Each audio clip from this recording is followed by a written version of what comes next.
Hello and welcome to the Coaching Podcast, Coaching for Success in Sport and Business. Your host is Emma Doyle, the energy and high performance under pressure coach who is a world leader in unleashing human potential. Buckle up for this high octane session. Let them have it, coach. G'day everybody and welcome to the Coaching Podcast. Just a quick shout out to one of our sponsors, Paperbell. It's a new tool that powers your online coaching business. Paperbell handles your payments, your appointment scheduling, sending files to your clients, contract signing, and much more. You can get started with a free account at paperbell.com/podcast. That's paperbell.com/podcast. Let's get into the show. G'day everybody and welcome to the Coaching Podcast. My name's Emma Doyle and I'm here with Jordan White Coaching. He is a Colorado native, so I'm excited about that. And he is an avowed introvert, experienced leader, and a self-leadership coach. I'm interested even that title alone, Jordan. I can't wait to ask you more questions around that. So if you are, as we say, inward, radically humble, cerebral, quiet, or an introvert, then this podcast is for you, and also for the rest of us extroverts to tap into the mind of the introvert. So without further ado, Jordan White, thank you so much for being on the Coaching Podcast. Emma, thank you so much for having me. I'm so happy to be here and look forward to our conversation together. Awesome. Well, the first question, you have listened to the show, so you do know it. It is, of course, the Vegemite question, the Australian spread. So it's a stacked question for you. Have you been to Australia and have you tried Vegemite? Never been to Australia. It is absolutely on the list. So I'll be sure to get some pointers from you when that time comes. But I haven't tried it. I have not. Okay, well, fair enough, because you haven't been there yet. So let's go pineapple on a pizza. You either love it or you hate it. What's your take on pineapple on a pizza? You know, I don't mind it. You don't mind it? I don't mind it at all. I have pineapple on my pizza. I've done it before, so. Fruit on a pizza. All right, well, you heard it here. So because you answered that way, Jordan, could you share a coaching moment that went really well and what might be a lesson or two for our listeners? Yeah, sure. Yeah, so I was talking with someone recently. I was actually just doing some research on, what was really helpful about our time together, and just her shift from overcoming just debilitating stress that was causing so much just struggle and trouble in not only her professional life but obviously her personal life. Overcoming that was just such a beautiful thing to listen and see her talk about, because you could just tell how true that was for her. So I guess I would say the lesson learned is, just kind of being present with people and helping them stick to what they are truly after, and making sure that when you are setting that agreement or that goal, that you kind of dig under the layers a little bit to help them understand what might happen if you do achieve this goal and what might life look like for you once you get there. So I'd say that's probably my example I'd want to share there. Yeah, great questions already. And digging beneath the surface, so important. And when you're present, it's so much easier to do, isn't it?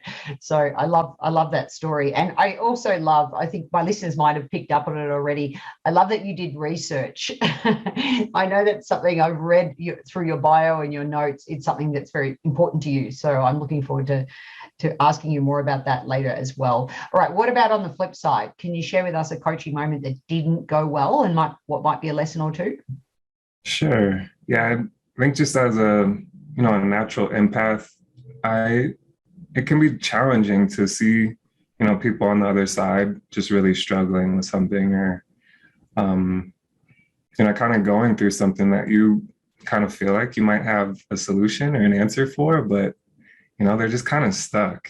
And I've had challenges with I guess kind of gauging where you kind of interject and offer to be there and offer advice. And of course, as a coach, right?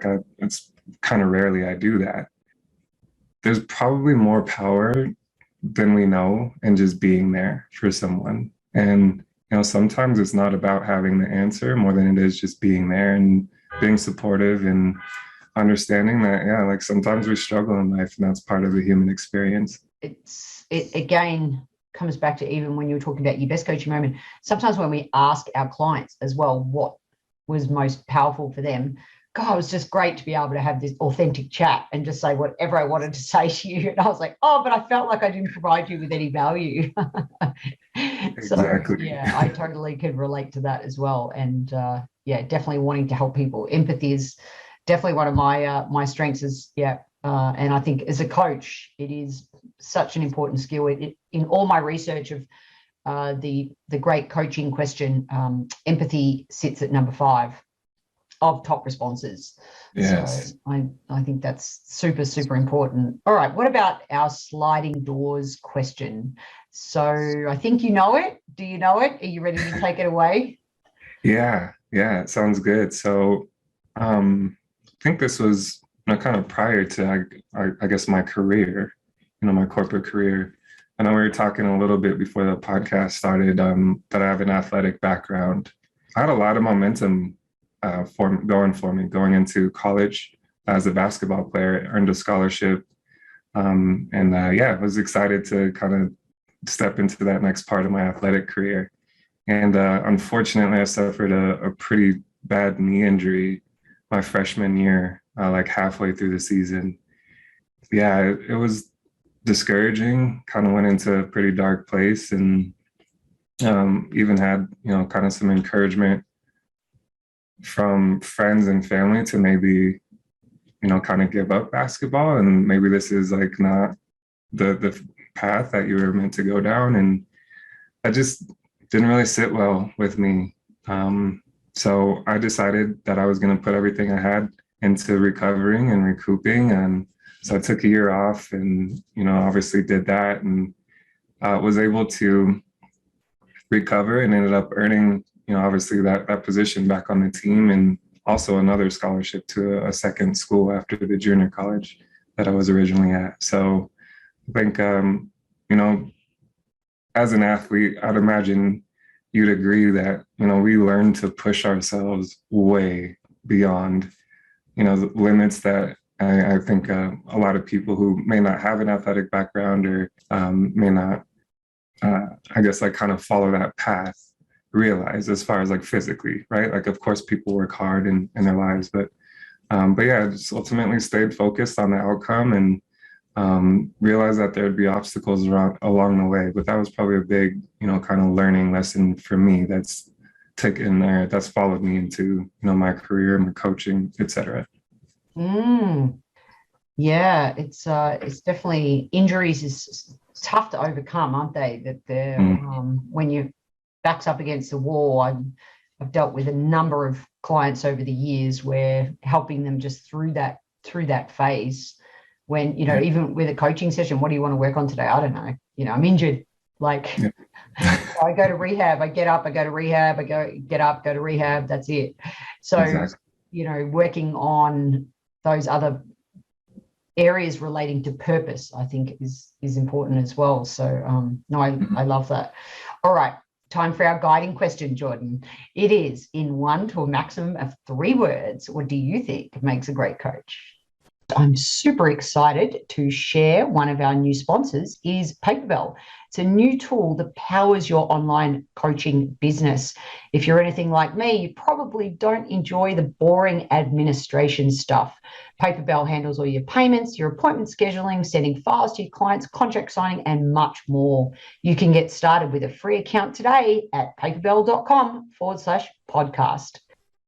Love it. Yeah, so I thought of 3 words specifically. So I think a great coach is present, is a great listener, and is a great question asker. Can you say the first one again? Is present. And can you now expand on each of those for us? Yeah, I'd love to. And I think I really believe they kind of mix and intermingle together.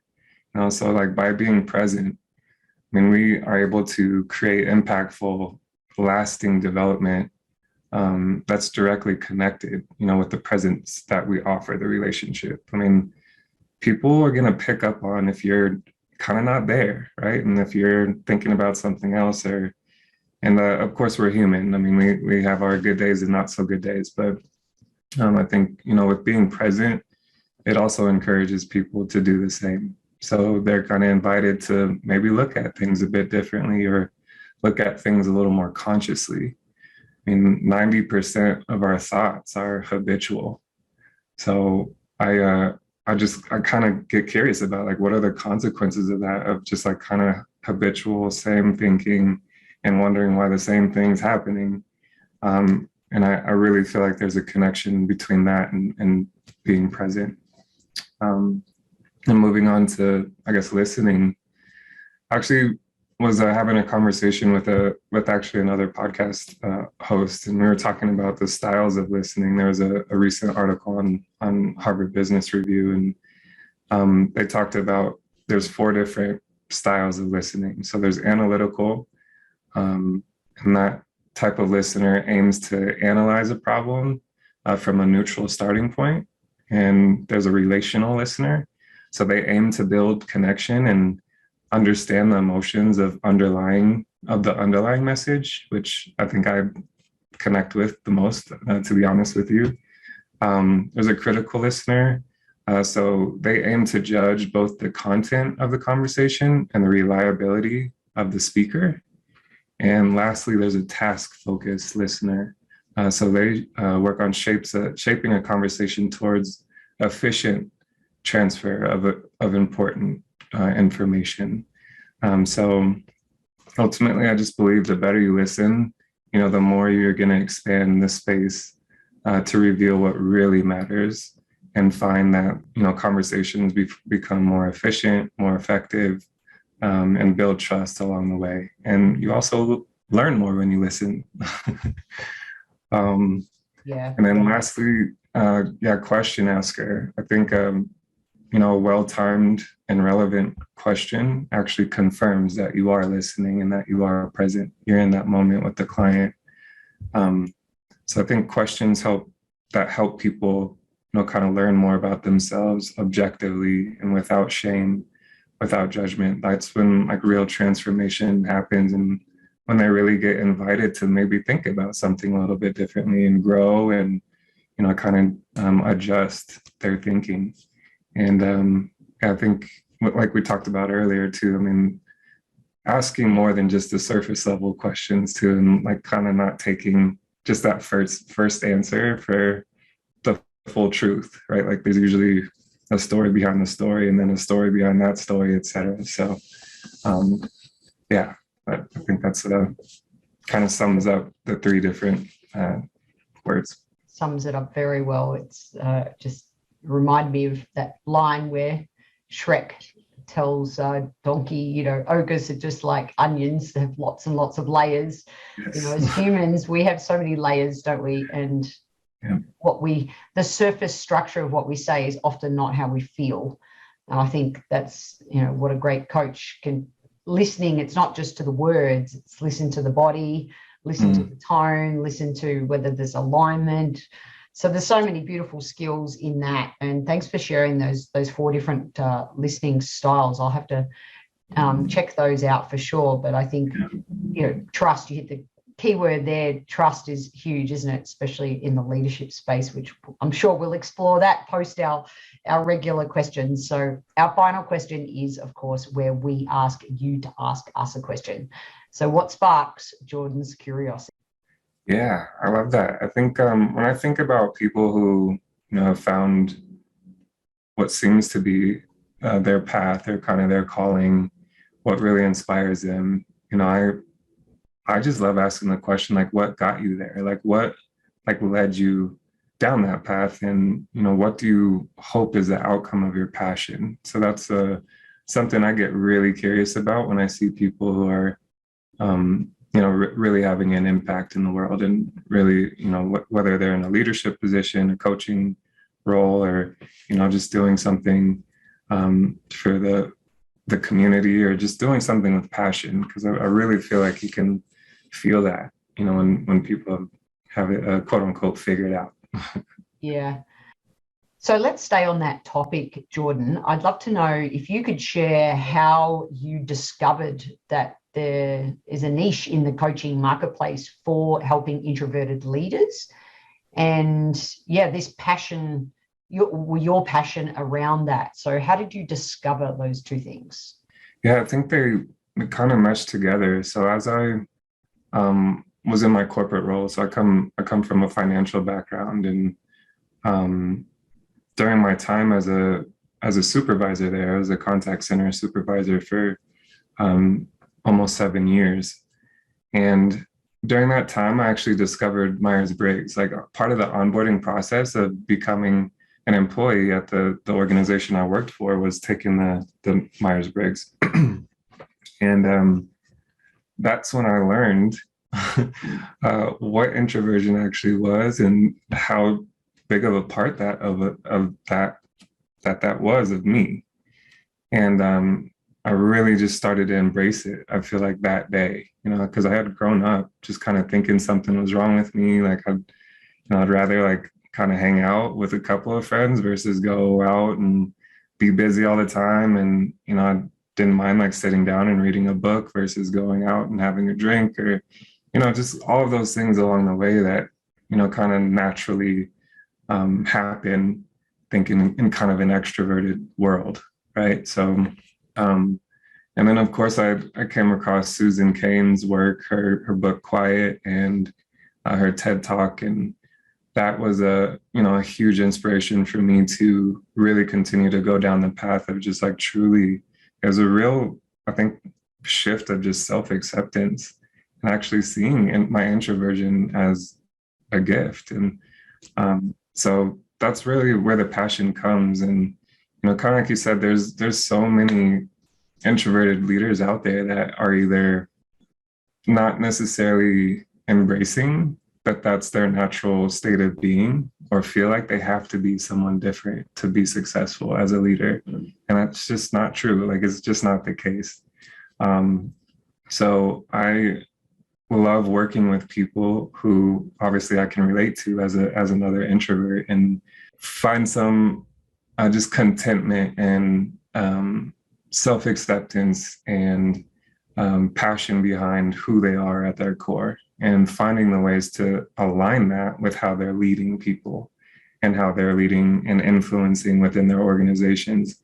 It may not be as loud, or it may not be as, kind of gregarious and out there, but there's still impact that can happen from people with, this preference. So that's what I'm really passionate about, and love helping people that I can obviously relate to, and hopefully, they relate to me.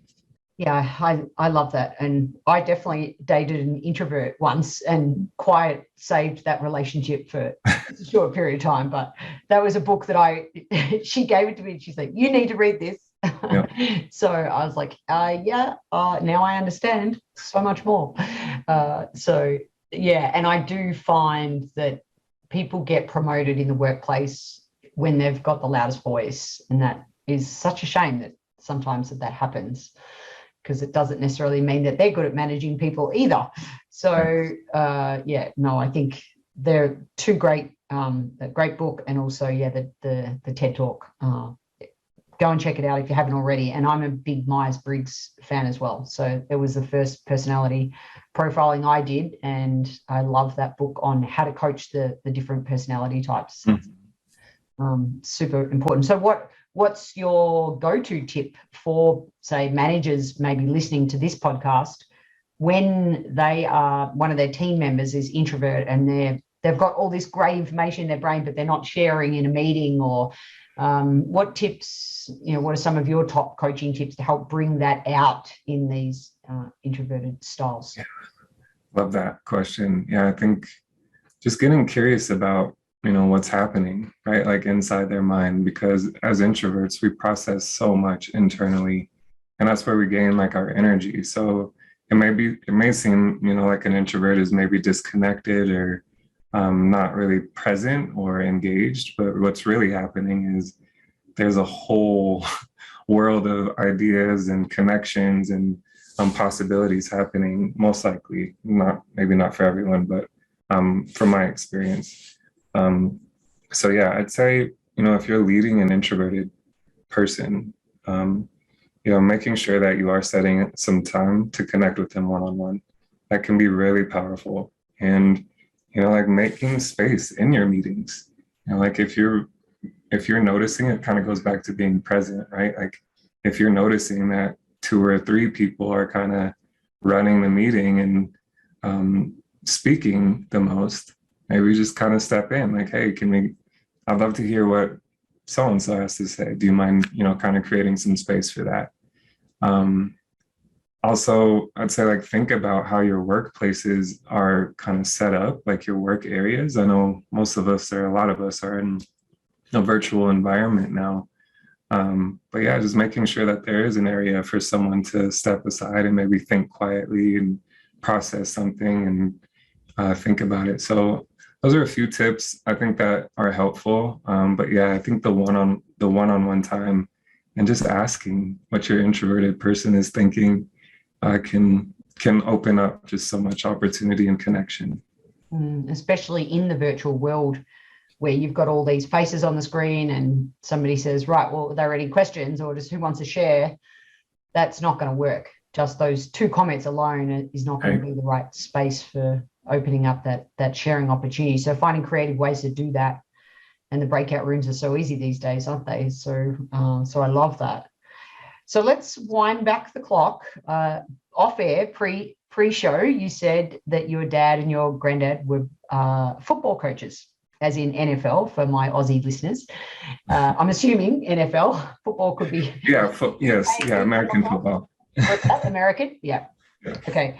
So what was that like? I'm curious from a coaching standpoint. Talk to me about, did they coach you and their style of coaching with you and the team and the way, and then compare that to how you coach today? Yeah, that's cool. I haven't necessarily thought about like the connection, so I'm so happy you asked. But yeah, like growing up, with both my grandfather and dad, being very passionate about, coaching and, I took a lot of that in, as a kid and, kind of I would go to practice and kind of watch them, how they navigated what they were focusing on. And, when they were taking the time to take a kid aside and like kind of talk to them. So there's, so many little nuances to effective coaching through sports. And yeah, so I grew up watching a lot of football and playing, of course. And my dad actually coached me in a couple of my little league. A moment where I thought, once that happened, I was gonna kind of maybe be like get away with stuff or I kind of have some favoritism, but that was not the case. It was like the exact opposite. Like my dad obviously knew what I was capable of and what he wanted to bring out of me. So he was likely even harder on me than most. But all stuff I'm grateful for. I think, as you likely know, and agree with, that there's so many lessons in sports that are transferable into the corporate world, into just everyday life, between teamwork, working with different personalities, and obviously working towards a common goal, doing things effectively, finding the best ways to make use of your tools, like your people on your team. So there's so much I'd say I've learned that has kind of transitioned into how I've led in the corporate world. And then, like when I've shifted from that, a lot of people assumed, because of my parents or my dad and my grandfather, that I was moving into and played basketball in college, that I was moving into like athletic coaching. So I've had to have that conversation a few times, like, no, there's a little bit of a difference. But yeah, I'd say kind of the main difference is less directing and less telling people how to do it, much less of that, of course, and more so kind of just being there and guiding as needed. Do you think that the sports world is evolving and embracing a little bit more of the business coaching, leadership coaching style these days? I'm definitely starting to see it in AFL football, the way they used to coach, give the team a big spray versus pulling people aside, having more individualized comments. Do you think that the sports world is starting to embrace that a little more? From what I've observed. I mean, I can't remember the coach's name of the Celtics, the Boston Celtics, but I think he was like a kind of a component of that, right? Like more so really just being there, like kind of that emotionally intelligent coach that, was kind of noticing when people were at their best, when people were not so much at their best, and how to kind of get them pulled back up into their best. And I mean, Phil Jackson is one of my all-time favorite coaches, and I think he had like a whole, like kind of Eastern philosophy to him, right? And I think there's, depending on how you coach, like definitely some intermixing there. But yeah, I've heard you talk about Ted Lasso as well, and I think that's like kind of put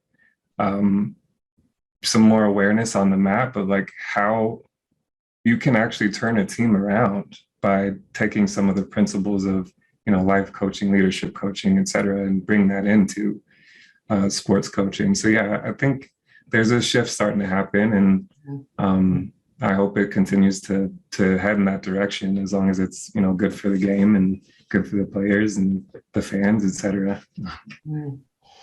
Yeah, one of my mentors, who was known as a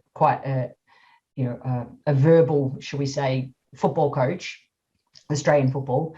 They ended up doing a survey where they interviewed, the team, and his number one piece of feedback for him, area for development, that he didn't listen. He doesn't listen. They were like, he doesn't listen to us.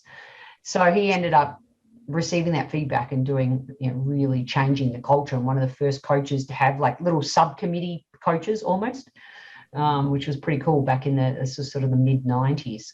So what about who's a mentor of yours that's had a big influence, and why? Yeah, I think about a boss that I had in the corporate world, and she was just such a special person, and still is to this day. We still stay in touch, and I view her as a mentor for a few reasons. I mean, she just a critical piece in my success at the credit union that I worked in, and just her belief in me was just so, I think, like perfectly handed off, if you will, or perfectly kind of presented to me. Like her support was just enough of, like, I'm going to support you, but I'm also not going to hold your hand through this, and like, you can do it. So like anytime I would come to her with a question, she'd ask me the question right back, like, well, what do you think? Right. And like, little did I know at the time that was really just kind of boosting my confidence and helping me tap into, my individuality and what I had to offer. And just her passion for doing the right thing, and for just being kind to people and putting more love into the world and into our workplaces, and, adding more value to people's lives. I mean, that's all stuff that was very inspirational to me, and things I hope to continue, bringing to my coaching. Sounds like a great leader as well. So speaking of leadership, what does self-leadership coach mean? Yeah,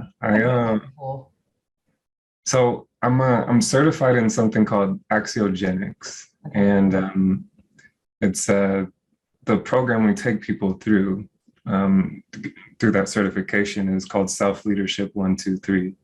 And the whole idea is that, the most effective leaders actually lead themselves well first.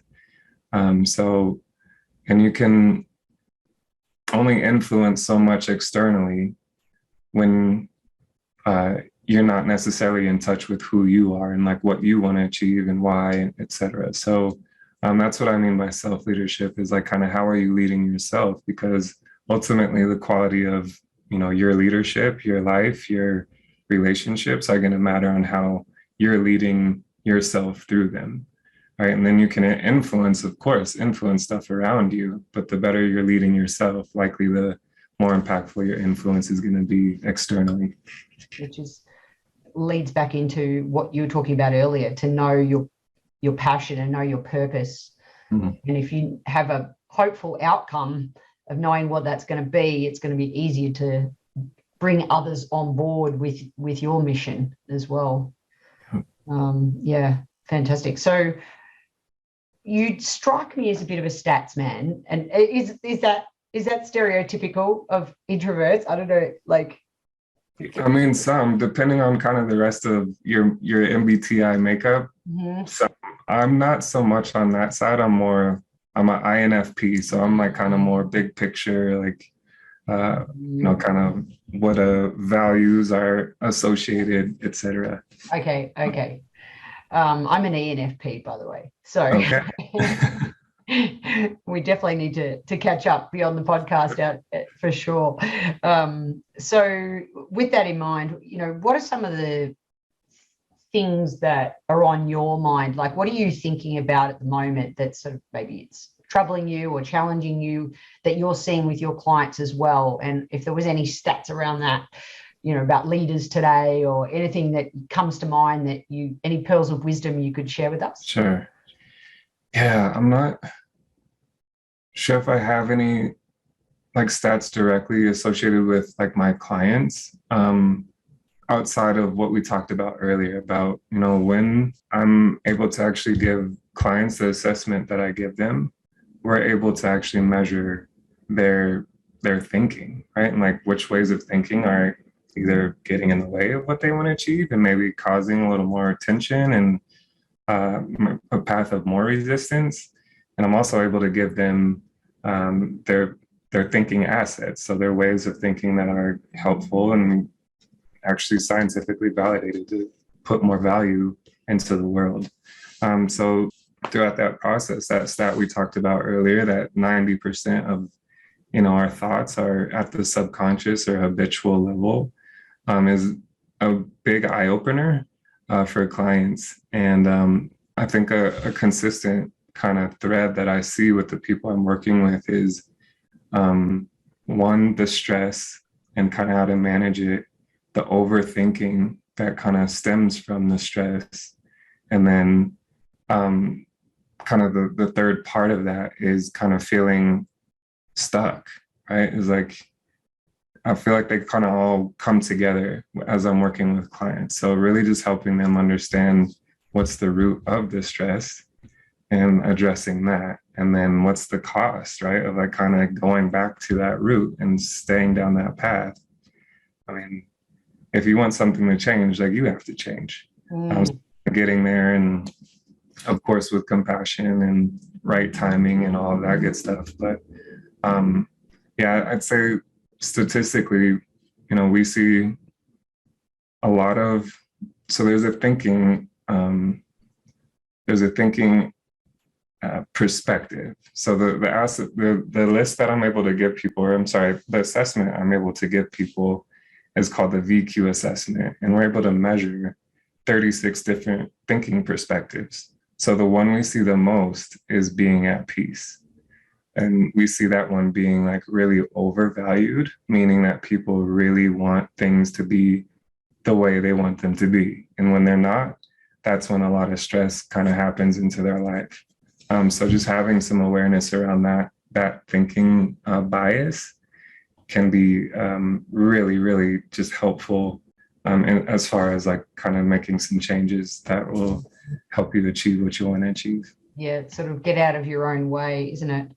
Yeah, I can relate to that. I love, I do love it when everything's peaceful and everyone's getting along, but then also I value diversity, and so I like different opinions, but then I want everyone to be happy and get along. As an ENFP, which I'm sure as an INFP,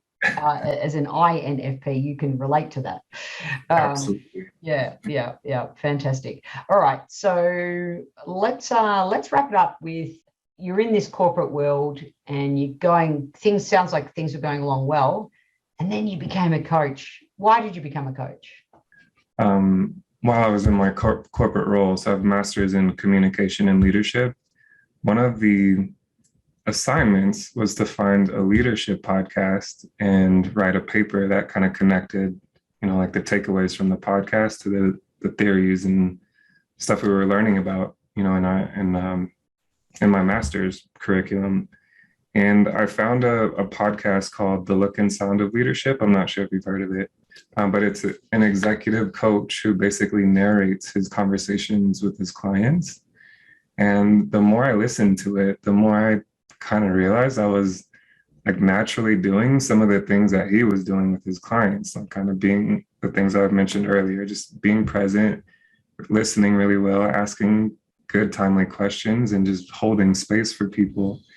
So that encouraged me to go down the path of looking into like what coaching was. And so I actually emailed him, like the podcast host, and he got back to me and let me interview him. So I learned all about the ICF and going down that path, and signed up with Coach U to get my coaching training done, and ended up hiring a coach to kind of discover more about the process and kind of figure out if this was my path, because it really does. It feels like a calling, and I truly believe it is.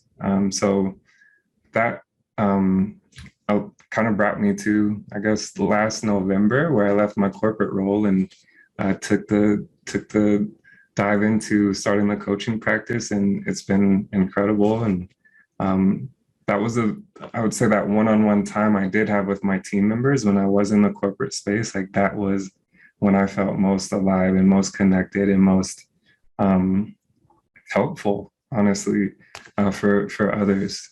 So that's kind of the journey that brought me to today. Well, on that note, it's been an absolute pleasure to be present with you and listening to your story and parts of your journey.